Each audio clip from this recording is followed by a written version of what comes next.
सूरदास जो भगवान के परम अनन्य शुद्ध भक्त थे, एक बार श्रीमती राधा रानी की पायल उनको मिल गई और श्रीमती राधा रानी की पायल लेके जाने लगे। श्रीमती राधा रानी ने उनको दर्शन दिए, अपनी पायल वापस मांगी, बोले मैं आपको देख नहीं सकता, मैं आपको कैसे पहचानूंगा। तो उन्होंने इनफैक्ट भगवान कृष्ण को इंटरवेंशन करना पड़ा कि मैं आकर के आपको दर्शन देता हूं और आपकी आंखें ठीक कर देता हूं। सूरदास की जब आंखें ठीक हुई तो उन्होंने पहली दफा भगवान कृष्ण के दर्शन किए। दर्शन करने के बाद बोले प्रभु अब बस एक ही चीज मैं चाहता हूं, वही मेरी शर्त थी कि आंख देने से पहले एक चीज। बोले क्या?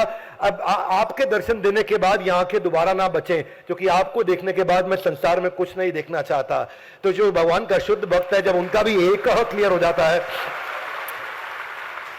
ये वो लोग होते हैं जिनका पर्पस क्लियर है। ये वो लोग हैं जो रूथलेस एंड डिस्ट्रैक्शंस को लेकर के, ये वो लोग हैं जिनको वर्क लाइफ बैलेंस सताता नहीं है, ये वो लोग हैं जिनको मल्टीटास्किंग और गॉसिपिंग में मजा आता नहीं है, ये वो लोग हैं जिनको बाहर खड़े होकर के गप मारने में मजा नहीं आता, ये वो लोग हैं जिनको किसी से वैलिडेशन नहीं चाहिए।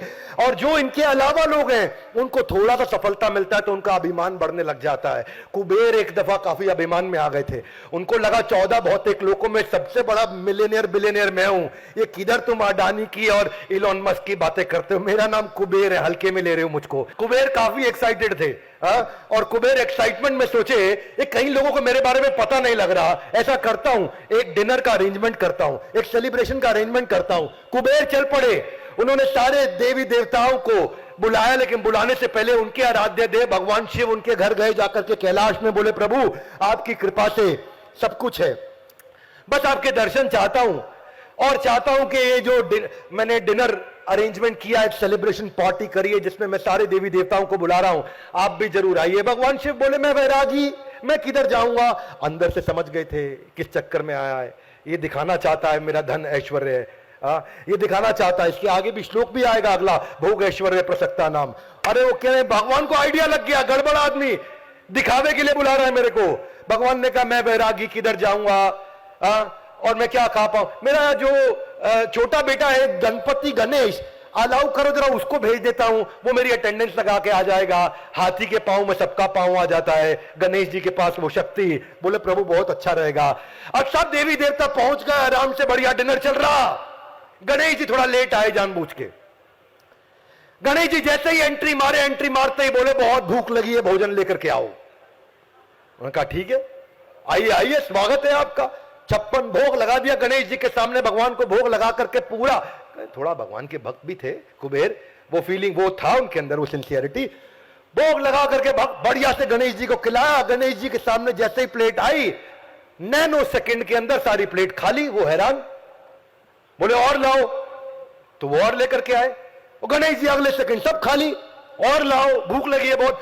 तो कुबेर धनी थे, उनको भी टेंशन नहीं, लाते जाओ लाते जाओ लाते जाओ। और गणेश जी निपटा गए सब कुछ। गणेश जी सब कुछ निपटा गए, कुबेर हैरान होने लगे। गणेश जी बोले टेंशन मत लो, मैं किचन में जा रहा हूं।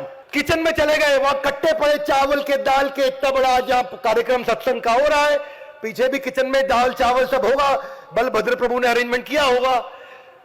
तो उधर जब गए वहां पे तो उन्होंने सारा कच्चा सामग्री भी खा लिया, आटे के कट्टे चावल दाल सब कुछ खत्म कर दिया। गणेश सब कुछ खत्म हो गया।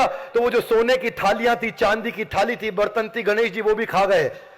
और अभी देखने लगे, कुबेर हैरान हो गए। और फिर कुबेर जी को बोले कि भाई मेरे लिए भोजन लाओ, तुम तो कह रहे थे तुम धनी हो, अगर तुम्हारे पास पैसा नहीं सामर्थ्य नहीं तो मुझे भोजन पे आमंत्रित क्यों किया। और वहां जाकर के उनको समझ आया कि मुझसे गलती हो गई, भगवान मैं क्षमा चाहता हूं, मेरा ईगो बढ़ गया था, मुझसे गड़बड़ हो गई, समझ में आ गया मुझको। तो ये जो बहुशाखा बुद्धि है ये इसीलिए आती है क्योंकि एक नहीं है। ये किसी को अगर आज फोकस की चिंता है तो इस वीडियो को ध्यान से देखिए। किसी को आज फोकस की समस्या है तो समझिए, हाथ आगे लाइए, हाथ आगे लाइए, ऐसा